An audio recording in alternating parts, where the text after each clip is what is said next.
are saying you can't, we're not going to approve you.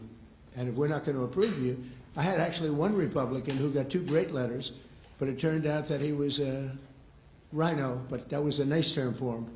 Now, he got 2 letters of approval, and when I said 2 Democrats approved him, I had to fire him because I figured if 2 Democrats approved him, they wrote the most beautiful letters. I found out, man, this is strange. And he was no good. I fired him. He was really not much of a Republican. The recommendation of that one wasn't such a good recommendation. Someday I'll tell you who recommended him, but it wasn't exactly the best. But when I saw 2, when I saw the 2 senators from Virginia gave him glowing marks, Tim, I said, let me see this. I read the most beautiful letters I've ever seen. I said, I called him up. I said, sorry, you're fired. Get the hell out of here. And but it's a horrible thing. Blue slips is a horrible thing because I have the right to pick judges and I have the right to pick U.S. attorneys, and this takes away the right from me. And I think we're going to go to court on it, and we'll see what happens in court. But it gives the president, it takes away the right of the president to pick people to serve on the court and to serve as U.S. attorneys, which is very important. But the biggest thing is the filibuster. We have to get the country going.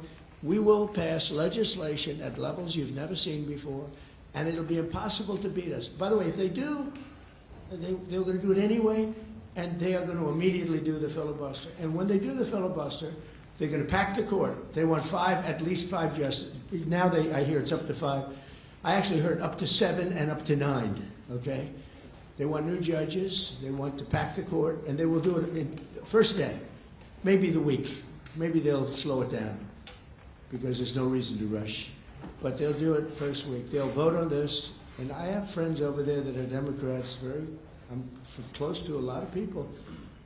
And I asked them about that because some people say, well, maybe they won't do that. I mean, they destroyed the career of Manchin and Sinema, and they got them out. They were the only objectors. Nobody else is going to object. They're going to do it the first day. They're going to pack the court. They're going to make D.C. a state, and they're going to make Puerto Rico a state. So now they pick up 2 states. They pick up 4 senators, okay? You think you have problems? They're going to do all of the things. They're going to pick up electoral votes. It's going to be a very, very bad situation. And it's done.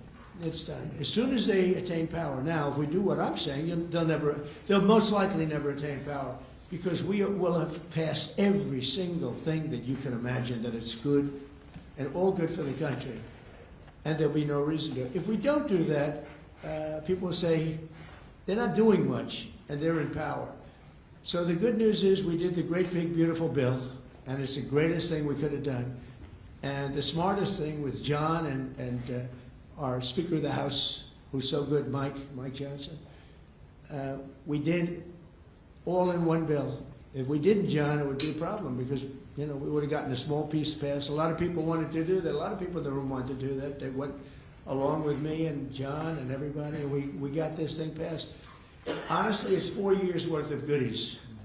No tax on tips, no tax on Social Security, no tax on, think of it, no tax on overtime. It's an unbelievable tax cut for the workers and for business, where business is going to create jobs, and we're creating jobs at levels that nobody's ever seen before. All these things are good. We have to be able to get the word out. If we don't get the word out, we're making a very big mistake. So I have this long, beautiful, and very boring speech. I won't bother reading it, but because we can just start talking. And I think it's very important. We have to get the country open, and the way we're going to do it this afternoon is to terminate the filibuster. And it's possible you're not going to do that. And I'm going to go by your wishes. You're very smart people. We're good friends.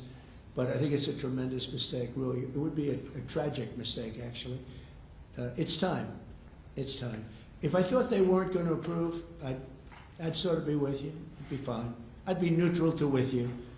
But knowing that they're going to pass it as soon as they get any semblance of control, they'll pass it first thing, then it's like we have to do it first. And we have 2 years, and we'll end up with 2-3 years, and we'll have this country so perfect. We will have passed more legislation than any Congress and any group of senators or a group of congressmen.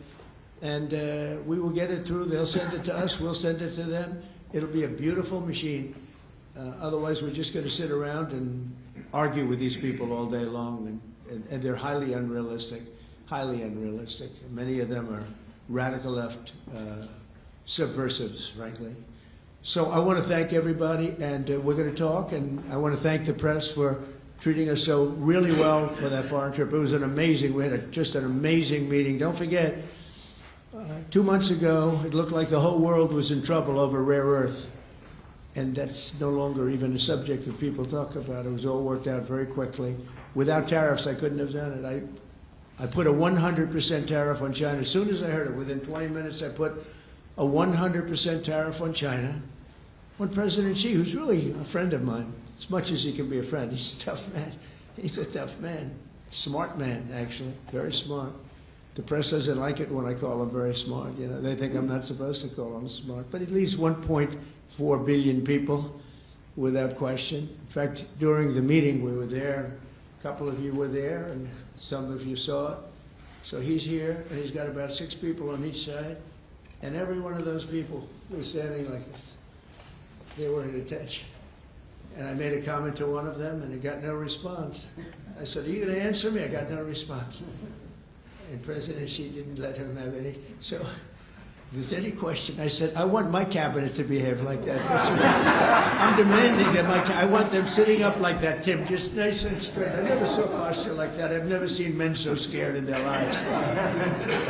They have the equivalent of a vice president. He was, I said, "Are you going to answer my question?" And he's like, he doesn't move. I said, "What's wrong with this guy?" "I will answer all questions." Why don't you behave like that? JD doesn't behave like that. JD butts into conversations. I want to have that for at least a couple of days, okay, JD? We'll keep you long term, but a couple of days of that would be very, very nice. Okay, I want to thank you, and we'll talk a little bit, and